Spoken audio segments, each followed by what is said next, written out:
We'll get started. They told me it's like a movie theater type setup. I don't realize it's an actual movie theater. So it's pretty cool. I've been told the chairs recline, so get comfortable if you want. So we'll go through a couple of things. Like Chris said, I lead product marketing at OpenTable. We're literally down the street, but we help, obviously, restaurants run businesses and connect diners to restaurants. And OpenTable is one of the many marketplaces I've had a chance to work with. Before OpenTable, I was a consultant, and I got a chance to see a whole bunch of services marketplaces, labor marketplaces, and sort of e-commerce marketplaces, sort of like the eBays of the world. So this presentation is kind of some of the learnings I've had over the years working with about a dozen marketplaces so far. So quickly, everyone recognizes LaCroix, beverage of choice in San Francisco. For a user, for a consumer, buying LaCroix from Walmart or Instacart are pretty similar. There's really no difference in the user experience. But those two businesses could not be more different sort of structurally in the way they run. Walmart is a retailer. They buy product and they sell it to you, and they warehouse it in the middle. Instacart, on the other hand, is a marketplace. They actually don't house any of their product. And so as we go through today's presentation, hopefully I'll get a chance to share some learnings on how these two different companies operate. And then as marketers, the roles we play are totally different when you're working for a Walmart versus when you're working for an Instacart. And so over the next, let's say, 20, 25 minutes, we're going to go through kind of the role product marketers play and how that varies mostly for marketplaces because they're so different. I'll try not to spend too much time on number one because there are probably 24 presentations here that cover most of that.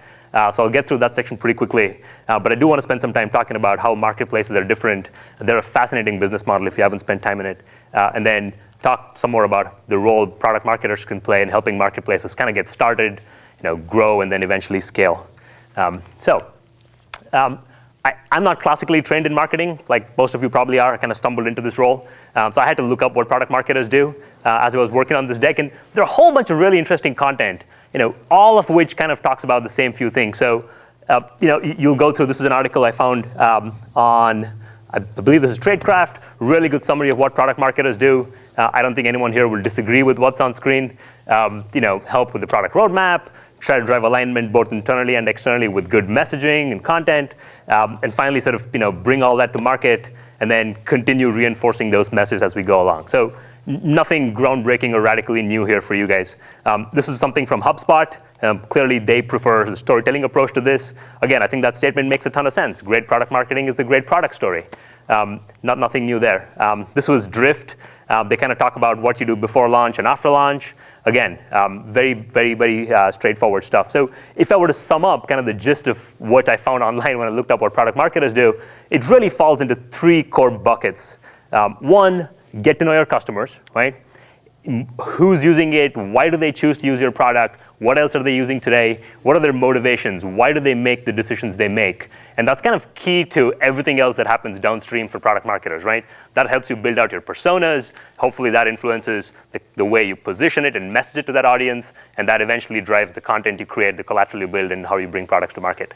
And so as we go through today's presentation, I'll try to touch upon each one of these and how it's different as a marketplace kind of sparks off and grows and eventually scales to sort of a winner-take-all dynamic.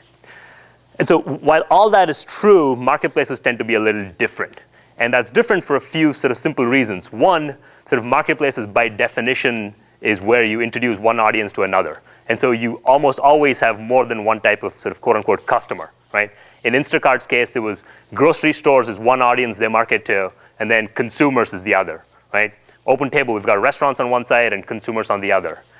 Uber, you've got drivers on one side and riders on the other. So when you have different customers, how does your customer research change? How does that first step of getting to know your users actually change? Who do you start with, right? What are their different motivations? What makes this even more tricky for marketplaces is sometimes the two interact in really interesting ways. What happens with one audience really impacts what you sell to and how you market to the other audience. And so how do we learn where to start and how to grow from there? Two, you may have heard of the chicken and egg problem, right? If you're OpenTable, how do you convince consumers to come to our platform when we don't have restaurants? And if you're marketing to restaurants, how do you convince restaurants to come on board when I don't have any diners to send them? Same thing for Uber, right? How do you get drivers to come on your platform when you don't have anyone looking for rides in that city? And so it's really interesting on how marketers and companies in general can think about resource allocation as they start growing marketplaces and seeding them. So how do you overcome that chicken and egg problem? And then finally, the easy answer is, well, just do both, right? Go get restaurants and diners. Go get riders and drivers. But it's really expensive to do. Not everyone has the big check from SoftBank like Uber did. But otherwise, it's really hard. And so how do you think more intelligently and smartly allocate your time and effort to growing both supply and demand, both buyers and sellers on the platform? So we'll go through some of these things today. And so back to this Walmart and Instacart example. One's a retailer, one's a marketplace, and then they're really different businesses. Walmart operates at a mid-single-tier margins, right? They're like a retail business, 4 or 5% margins. Instacart is probably 10 times that, right? So huge difference in what you can invest in if you're making 10 times more money than a competitor. Walmart serves one customer, like people like us, right? We go to Walmart to buy stuff. Instacart, again, they've got their delivery, sort of, the people who are actually doing the courier service. They've got their grocery stores, and they've got consumers. Totally changes the way they build that business. Walmart kind of has perfect competition. Like the barriers to entry to become a retailer are pretty low. You can buy product, you can warehouse it, and you can sell it. A lot of people can do that. Maybe not at the scale of Walmart can. They are still the biggest retailer in the US, but you can definitely do it. But Instacart and marketplaces in general have such a huge moat around them once you get to scale. And so that's what makes this really interesting for investors, makes it really interesting for marketers, helping it get to that point. You can become really competitive, and you can sort of block competition out, and that's what kind of lends itself to the winner-take-all dynamics that you see in most marketplaces. And so how is that different, right? So for Instacart, the more grocery stores they get, the more compelling it becomes for consumers to go shop on Instacart. And this is what we call the flywheel. You may have heard of this being referred to as network effects in some places, but the product itself becomes more valuable as you start adding more users. So in Instacart's case, it's grocery stores and consumers. In Uber's case, the more cars you have on the app being available for rides makes it a lot more compelling for riders to get there, find a quicker ride, and then get to where they want to go, which makes it, again, more compelling, positive feedback loops to get more drivers on the platform. Very same logic here for OpenTable. The more restaurants we have becomes more interesting and compelling for diners. The more diners we have, and now we're going to get more restaurants reaching out to us to get on our platform. So this kind of positive feedback loop is kind of what we call network effects. And that's kind of the holy grail for all marketplaces. How do you get to network effects quickly? How do you get the flywheel spinning? And the more high quality restaurants we have, the more volume of consumers we get. And so what about everything a product marketer does becomes different in a marketplace? So talking about how do you get to know your customers? How do you build user personas? If you're building OpenTable today, where do you start? Do you start with the consumer? Or do you start with the restaurant, right? If you're building Uber from the ground up, where do you start? How do you go convince someone to get on your platform when there's no one looking for a ride, right? If you're eBay, how do you convince a seller to come on your platform when there's no one looking to buy, right? So this throws up some really interesting challenges on how marketers think of solving that problem. In marketplaces like Etsy, for example, some of the sellers also happen to be buyers of that product. These are sort of artisans selling their sort of handcrafted goods. And so a lot of time they look for products like the ones they sell to buy. So it throws up some really interesting challenges on where product marketers focus. 2, positioning, right? Day one of Uber, what exactly are you selling, right? When you're unsure of what you're selling, what are you positioning? What are you messaging? Who are you messaging that to? So that's also an interesting one, and that keeps evolving as the marketplace grows. And we'll talk a little bit about how that growth happens. And then lastly, you're going to go to market, but what exactly are you bringing to market, and what are your goals there? You don't really have a lot to sell before you have network effects going. And so it's really interesting to think about the way product marketers channel their effort and focus their time on in different stages of a marketplace. And so this is kind of the 3 phases that I think of when I think of marketplaces grow. You want to start off by first what I call seeding a marketplace, getting some minimum viable supply going so it becomes compelling for a buyer to actually come to your platform. Once you have that, you start seeing some evidence of the product market fit, and you go to the next phase where you actually start doing more of the things that worked in your seeding stage. So you start growing your marketplace, start getting that flywheel spinning. And then finally, if you do things right, you hopefully get to a place where you start scaling it. And this is ultimately where everyone wants to get to, because some of the winner-take-all dynamics I mentioned really start taking shape when you start to get to that phase 3. So let's go through one by one and talk about what product marketers do there. Seeding your marketplace, earliest times of a marketplace are probably the most trickiest because of this chicken and egg problem. I'm sure all of you have heard of it. I alluded to it before. How do you get, if you're Etsy, a seller to come on your platform? There are different ways of cracking this. Uber, for example, ended up paying black car drivers sort of just free money to sit around waiting for riders, even though Uber didn't have riders. So that's how they built up sort of liquidity to make it then go market to consumers to come and find a ride. OpenTable, we actually built a SaaS product for restaurants. We sort of masqueraded as a SaaS company for a couple of years, trying to get a whole bunch of restaurants to use our product, and then turned around and sort of spun that off as a marketplace business and then made it available to everyone. And so trying to find this early product market fit with a whole bunch of liquidity hacks like the one Uber did, which is an expensive hack, but a hack nonetheless, are what eBay did. eBay started off just looking at antiques. They figured out a niche that was hard for consumers to go sort of serve themselves. It was really hard to find antiques, and they figured out if they start in that vertical, they could eventually expand to others. So there are several different ways of doing that. And so overcoming this chicken and egg problem is kind of top of mind at this stage. And so as a marketer, I think we got to get really specific about what problem we're trying to solve at this stage. What is that first marketing campaign we're going to run to start seeding our marketplace? In Uber's case, how do we know what black car drivers want in a market? How do we convince them to come use Uber when there could be other places for them to go source business? If it's eBay, how do I convince someone who's selling antiques to do business on eBay and not somewhere else, right? If it's DoorDash, how do you convince restaurants to come? So knowing your customer really well is kind of key here. And also, instead of boiling the ocean, focusing on that one specific type of customer who could potentially be willing to try out your marketplace without the marketplace actually being fully built out. So a whole bunch of research goes into that, a whole bunch of testing goes into figuring out what your seeding is. And we'll look at a couple of examples in a minute. Once you have that, obviously your messaging and your positioning, you got to figure out what gets traction, right? I mentioned OpenTable, we just built a SaaS product. So we had a pretty straightforward messaging plan there. We had to convince people to install and use our product. If you're Airbnb, how do you convince someone to rent out your couch? That's a really hard story to tell when it's never been done before, right? And so the positioning there has to be super fine-tuned and sort of laser-focused on convincing someone that trust is not an issue, safety is not a concern, and then it's okay to let a stranger come into your home.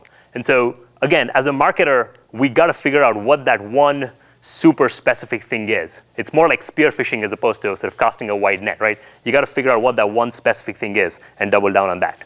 And then two, go-to-market is less relevant here because you're not trying to do things at scale. You're trying to be more hands-on, sort of roll up your sleeves and try to get things done in a very small, in a simple way to start testing some of your hypotheses. So the key here is to focus. Focus on what helps you seed your marketplace quickly.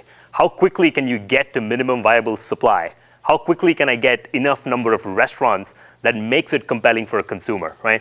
If I have 5 restaurants in San Francisco, no one's going to download the OpenTable app because 5 restaurants isn't sort of compelling enough for someone to go find some place to eat. But if you get 500, that's going to be really compelling, but getting to 500 is really hard. So what's that right number in the middle, and what go-to-market tactics can I use to get to that minimum viable supply?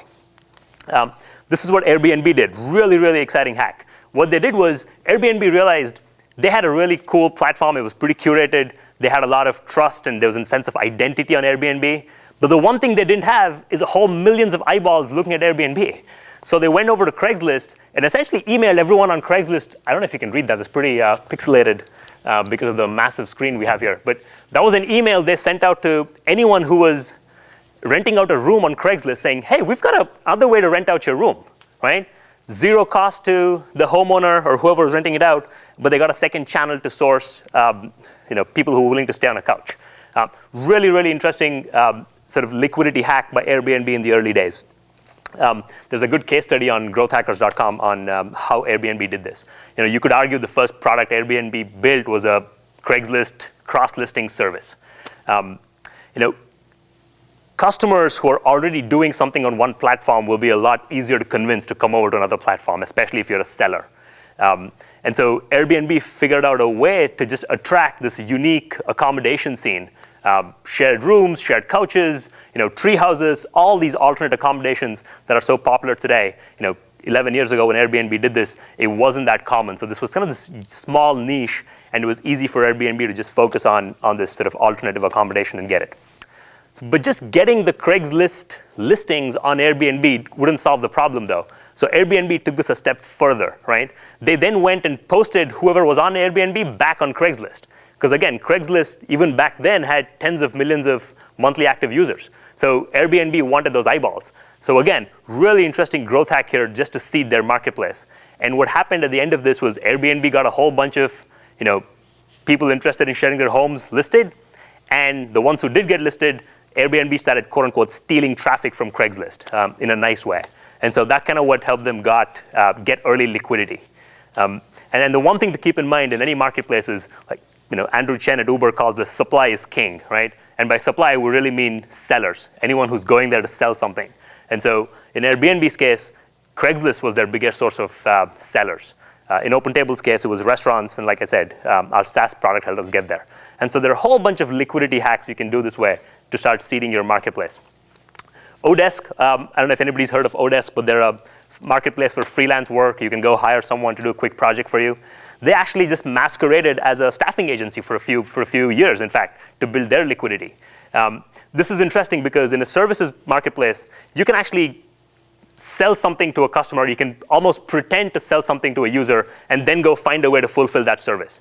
And so when someone posted a job, this was a quote from the CEO of Odesk, they would literally take that job request and go call a whole bunch of people who could potentially fulfill that request. And so that's how they started building trust and building more liquidity in their platform. A good example of this is some of the ways early startups in food delivery got started. Like, they didn't really have restaurants on their platform. All they did was go to the restaurant's website, scrape their menu, and then show it to diners. And when someone orders, they would just send someone to go get that food from their restaurant and go deliver it. Again, easy way to kind of seed your marketplace and get consumers start coming back. And then there are lots of ways of doing this. A lot of OpenTable competitors do this in some markets. They take OpenTable restaurants, show it on a different website, and try to get consumers to go there. And then when someone books, they either come to OpenTable, make a reservation, and resell that reservation, or they call their restaurant and just get a table. And so lots of ways of moonlighting, masquerading, and other bunch of ways to get liquidity on your platform, because that's really what drives engagement going forward that you need to spark your product market fit. And so if that works, if you've been successful in actually getting some liquidity on, now that opens up a whole bunch of possibilities for you to go do things to actually grow the business. And this is a more detailed version of that simple flywheel I showed a few slides ago. That's what the Uber flywheel would look like if you were to actually break it down. That's from Andrew Chen's blog. He used to run growth at Uber. And so if you've been successful in seeding, now you have liquidity, right? And once you have liquidity, you can start seeing, you can learn if you have product market fit or not. Let's assume you do, that only then you would continue. There's a whole bunch of new now hacks you have to do to continue to grow that liquidity. And like I mentioned, liquidity is kind of the holy grail here. Liquidity trumps all in marketplaces. It's really painful to build liquidity, but once you build it, that sets you up to kind of dominate that space over the long run.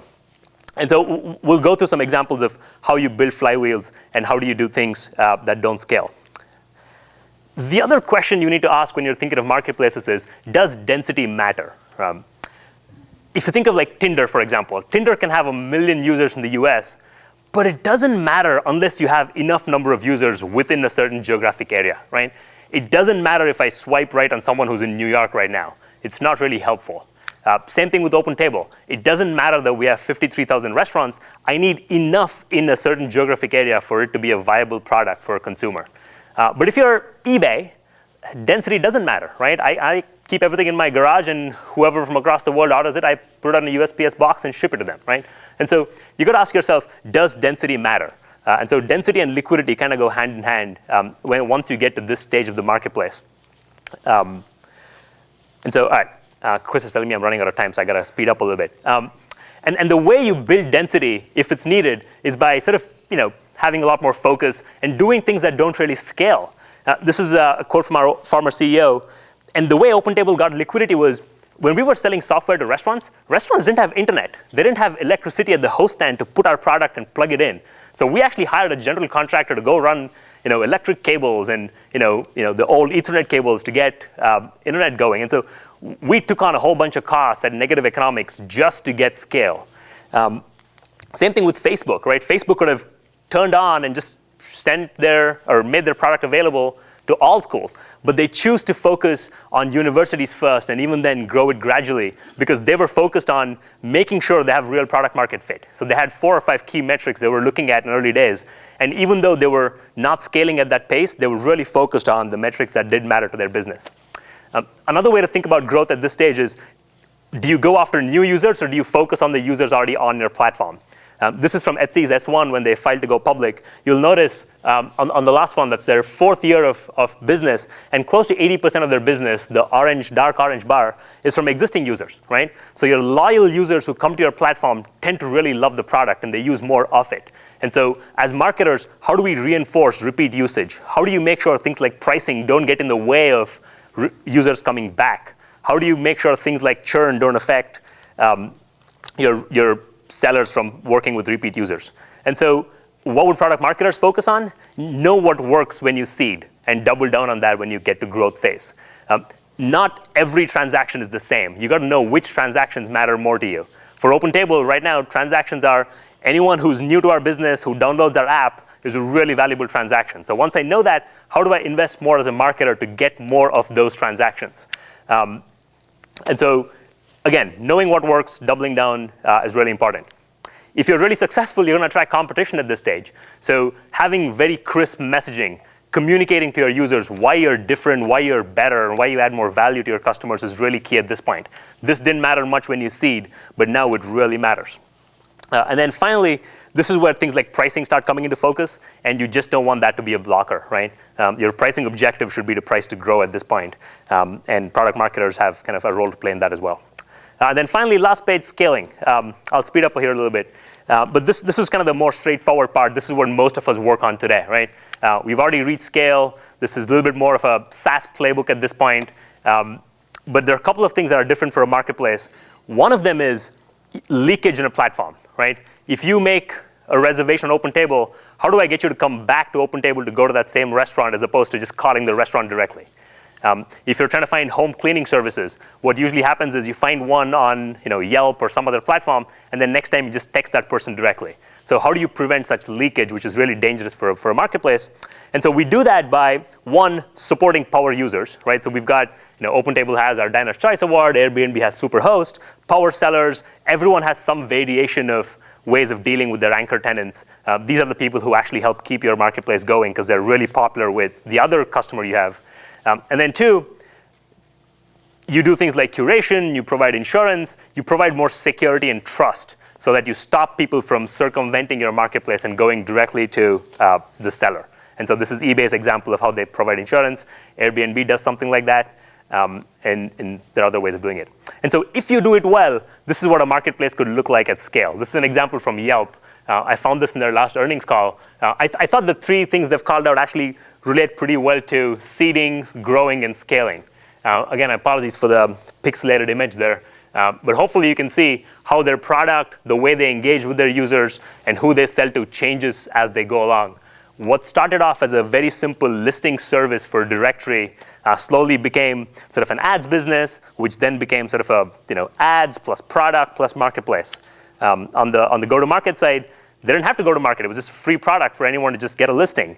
They were probably scraping Yellow Pages, right? And then eventually they built out a sales team, started selling to SMBs, and now they sell to enterprises. And then if you do it well, this is what individual marketplaces could look like. This is an example of Yelp and their Philadelphia market. And this is what I meant by the winner-take-all dynamics, right? If you notice on the blue bar there is the number of reviews, which is a key driver of engagement on Yelp. And then the red bar is actually revenue, right? So you'll see over time, slowly as you see it and as you grow, your revenue growth accelerates, which is really, really hard for any SaaS business to keep up. Just think about it. You grow faster the bigger you get. That is, again, ideal for anyone who's looking to make an investment in that space. And so Yelp is really made up of hundreds of such city marketplaces. Same thing with OpenTable. We're made up of hundreds and thousands of such small city-based, neighborhood-based marketplaces. And this is, again, a good example of how you get scale advantages as you start scaling your marketplace. And so once you get to this place, this is the more standard product marketing playbook, everything you saw on the early slides. All right.